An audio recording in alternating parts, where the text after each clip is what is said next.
Spawn, and Vedius. Where have you been all day? Welcome to Worlds. I've been waiting for this moment, Jack. Yeah. This is what I'm here for, and I'm ready to break down everything that's happened. I can't believe you put a suit on for this. Like, I was standing next to Ender all day, and he didn't have a suit on, and then you show up to the post-game, and you have a suit on. That's impressive. That's dedication. You're welcome. Shows maturity, really. How you dress is what you're trying to do. Want to touch on that last game. The Oppo player of the game goes to Humanoid for his LeBlanc performance. What do you guys think of that game? I thought that it was great to see from him during the regular season.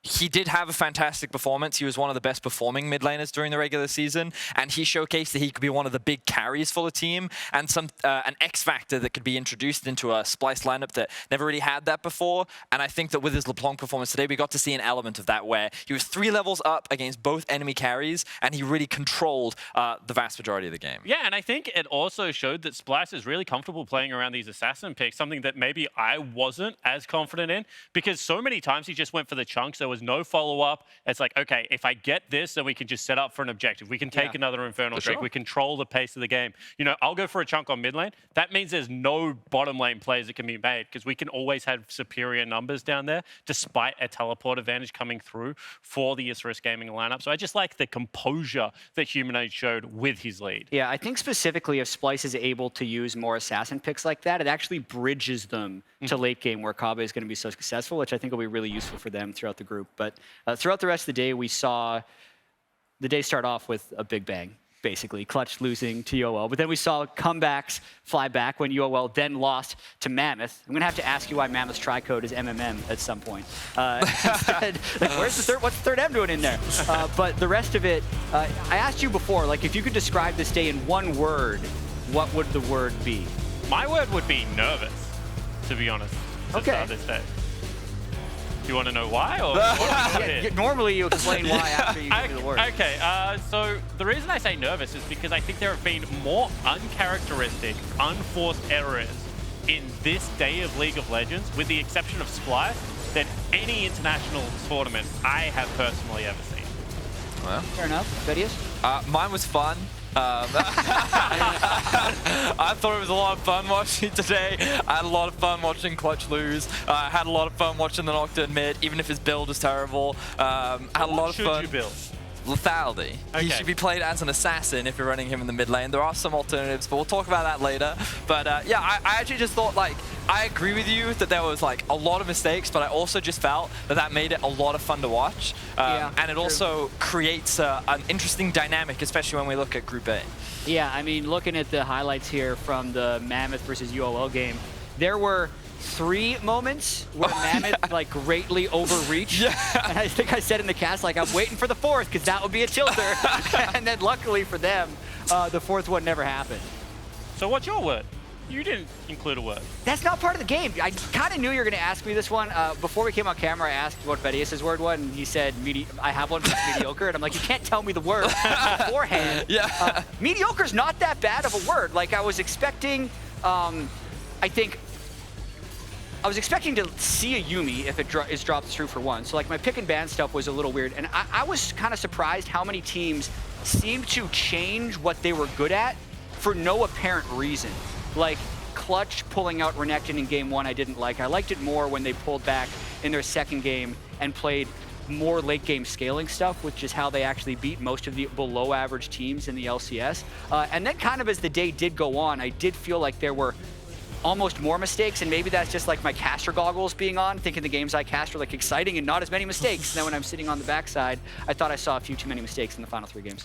I also think we saw, I think a lot of today was, what was that draft? What do you think they were trying to do with that draft? What do you think? And a part of it is New World's meta. I mean, we have a whole section dedicated to this, talking about like the Echo priority, like the Renekton first pick. And I think drafts are something that didn't help because it also didn't give these teams a lot of options. So often you're forced into this awkward situation where you have to make something happen with very few tools to do it. And so I hope that as the Plains progresses and as the Worlds progresses, teams will have a better understanding of like, what is the Worlds meta? What are the best picks to prioritize, and how can you set yourself up for success? And I find this sometimes happens where there is a high priority or a priority on individual lane matchups, that the game starts and you're like, okay, I have a winning lane or I have a losing lane. I understand how to play this.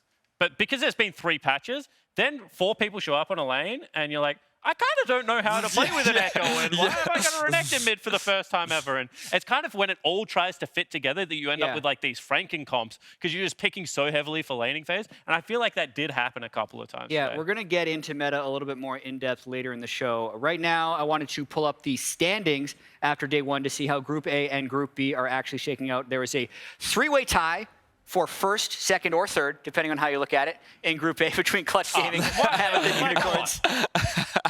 This is alphabetical order. What do you want? I don't like that. What would you choose? I'll put the Mammoth most M's? I'll put Mammoth on top, for sure.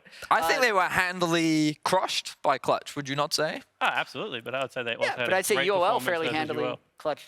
crushed Clutch. I mean, what I think about this group is what we saw from Clutch at the beginning of the day was, I believe hubris is a good word, where it felt like that they were just outright better than their opponents, and they could take a lot of liberties in how they approached the game. And Unicorns of Love came in prepared. I think that they drafted quite well for what Clutch threw at them, and I think that they were able to handle what seemed to be like a very high-pace, aggressive style that you expect from Clutch. But something you were telling me in the break room chat was like during the regular season, the reason why Clutch beat so many teams below them was because they didn't play this style. They actually played the slower style, which then worked much better against Mammoth. Yeah, and DeMonte actually mentioned that in the interview. He gives good interviews where I feel like sometimes he gives away a little bit too much information. He said, like, yeah, we had a bad read on the World's meta. We're not going to do Renekton anymore. We're going to pick Scalers against teams we think we're better than. But you really did see it reflected from him as well. Just really quick, the other group is Splice 2-0. All the way down, Isurus 1-1, DFM 0-2. Because this group basically went to chalk with the Pool 1, Pool 2, and Pool 3 teams all beating each other in the correct order, I wanted to touch more on what happened in Group A and what that could possibly mean for the rest of the tournament. Because before the day, we were kind of trying to talk about whether or not the major region teams would just stomp through the groups like they usually do. The only major region team to ever not make it to group stage was actually HKA in 2017. They're back, baby. They're back. We're going to see them tomorrow. But more importantly, like, does this Clutch performance on day 1 with the loss to UOL and then kind of regrouping for Mammoth, does that make you more or less likely to think that all of the major region teams are going to get through? I think that So I think overall, League of Legends teams have just progressively gotten better year on year. And I do think that the playing teams are slowly getting better, even if we didn't see a lot today. But I also just think that in a lot of regions, they're particularly top heavy, which means that the third seeds aren't necessarily competing in the same way that you would expect. And like we think about Clutch, their regular season, they barely made it into playoffs. A lot of their games went to 5 games. Think of Splice, they got 0-3'd in their first round of playoffs. And like even though they look very good, like if we just think of NA and EU for the moment, because we haven't seen the other two yet, I think that they have not looked as confident as sometimes we've sent play-in teams. Like when Europe sent G2 and Fnatic in the past, a lot of people were optimistic and had faith in them because they looked more like the second seeds coming in rather than the third. Really quick though, Spawn, before you get in, last year with G2 and Cloud9, who ended up making deep runs in Worlds, the licorice treat happened that now is infamously memed because G2 lost a group stage game to Supermassive, and then Cloud9 went to all 5 games in their best of 5. And G2 actually was 3-1 against Infinity with a comeback in game 4. So like,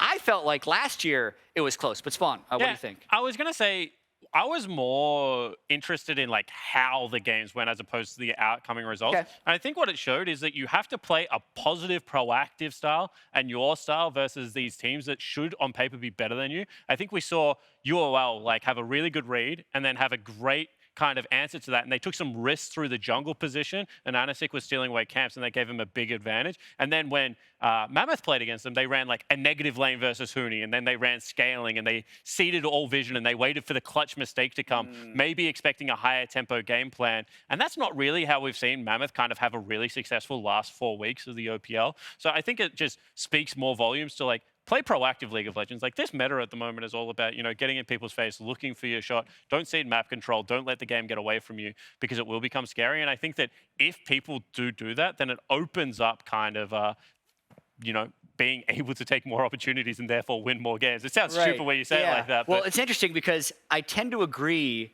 with DeMonte and Clutch's sentiment that when you are better than the other team and you both play scaling, yes, the better team is more likely to win.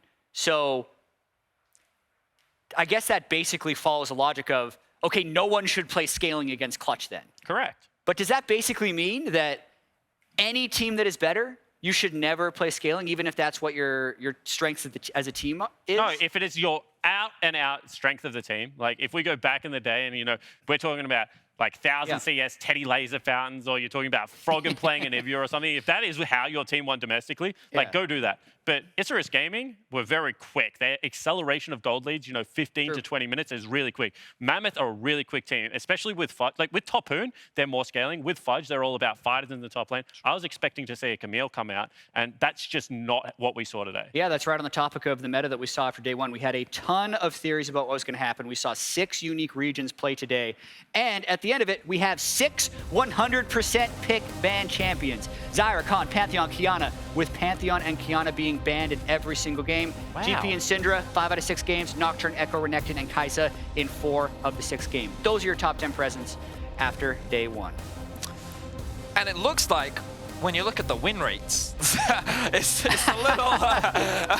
well, the 0% win rate on Pantheon is because they were never played. Because they were the bans. But even then, like, you look at how much priority is put on Xayah right now, and still with only a 50% win rate. Like, obviously, I think that Kai'Sa and Xayah are typically the go-to. But I know... Spawn, something you thought was quite interesting was like the high Tristana presence that we actually saw. Obviously, she's not on the list, but it was something that Splice was actually something a big fan of during our regular season here in Europe. But it wasn't really something that took Storm, yet it seems to be a little bit more popular on day one. Yeah, absolutely. And I think it's the flexibility of being able to play it in solo lanes. And then I always say the one thing you can't buy in League of Legends, even though you can buy it now, is range.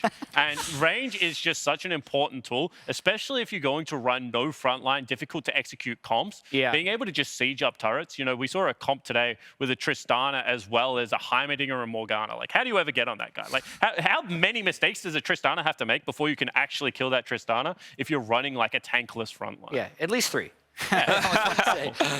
Something that came to mind, especially when you talk about all these frontlineless teams, is how much Echo ended up struggling. So Echo is a new pick for the World's meta, but he was basically the most practiced solo queue jungler coming into this, and just trying to break down the failures we saw out of Echoes, so many of them missing their parallel convergence, like actually just not running into it, let alone trying to get the stun, poor ult timings. But I think in almost every Echo situation, they were trying to run it in tankless teams, which I think doesn't necessarily fit. Yeah, sure, but I was just thinking during all of this Echo play, like trying to cast my mind back to when Echo was a mid laner. Yeah. And what he did.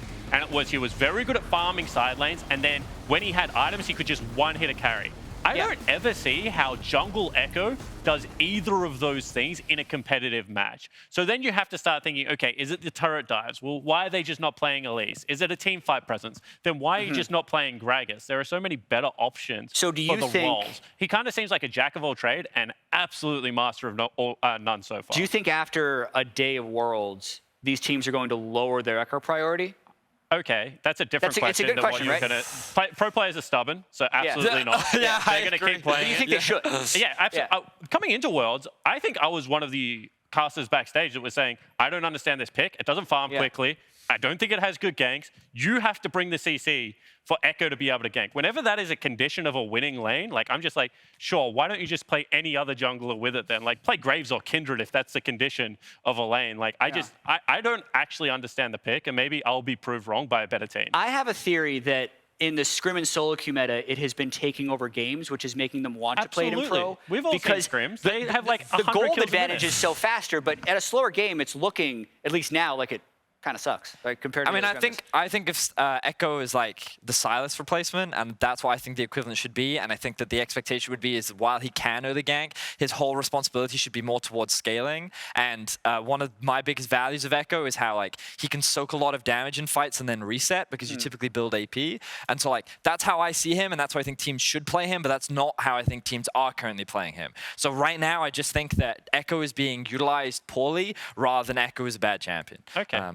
So you think, because Silas was like, in my opinion, the best team fighting, like without being an initiator. Yeah. AP jungler in the meta. So that's, you think the role I that think Echo can fill a similar role, yeah. I like it. I want to see it. Like, this is the thing. I love being proved wrong about things like this. And maybe it is the degree of difficulty and execution just hasn't been there yet. I think that in the Mammoth game, when it was played, and like a lot of those turret dives should have worked. You know, a better team would have killed Fudge at least 3 times in that game. So I do see where it can work, but we've just seen the burden of execution has been too high so far. All right, final pick we got to touch on. I mean, we've got to talk about the Nocturne. 4 games, once mid. Yeah, so I'm really happy that people are finally recognizing how strong he is. The buffs to his W were actually much more substantial than people give credit for, because the amount of raw stats the Nocturne has, making very powerful, especially in the early game. That's part of the reason why he can also work in the mid lane, but you have to build him properly. Now, admittedly, they're not losing games because they're building him wrong. They're losing games because they picked Nocturne into a comp that was terrible to pick Nocturne mid lane into. He is all about diving. He's about threatening the backline. He can be effective in side lanes and skirmishes and roaming as well.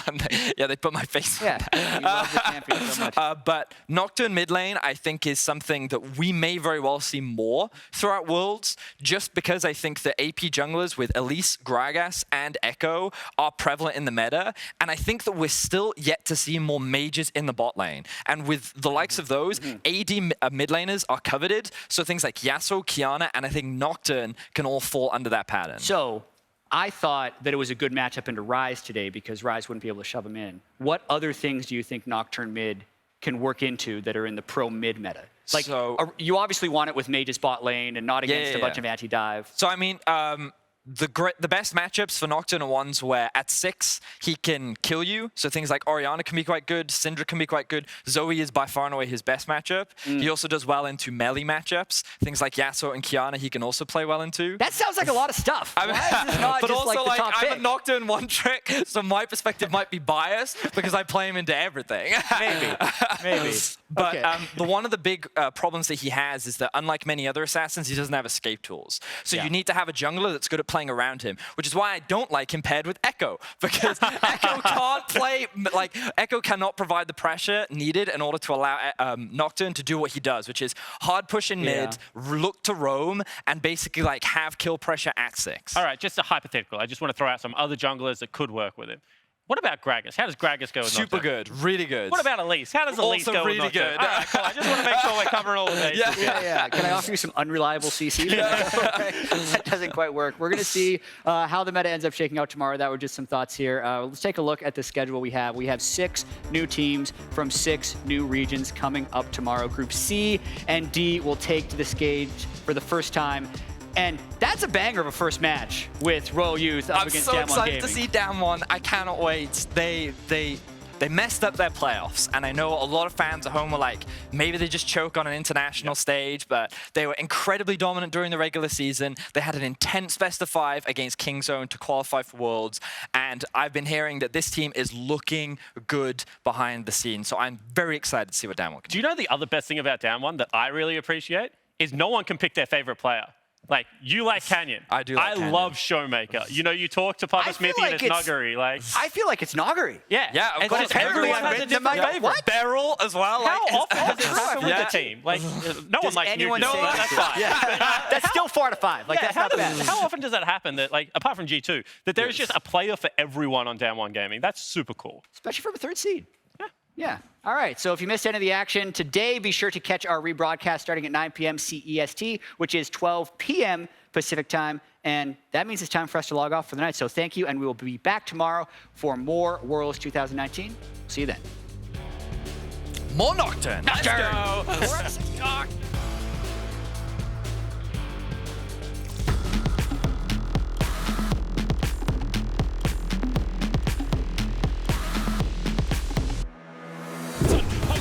Try and get away, but Vulcan's already down. And look at the damage on the Cody Sun. No man just deletes him. The rest of Clutch are falling in the pit. There's nowhere for Lima to go. It's a double for the Unicorns as they clean up Clutch in the river.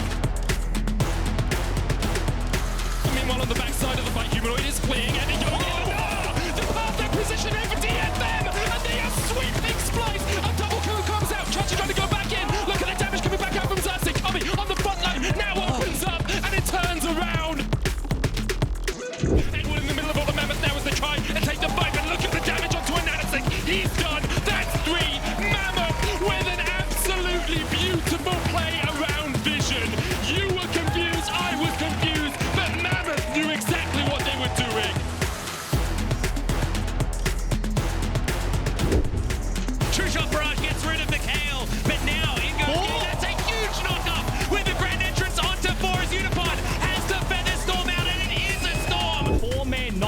onto basically everyone.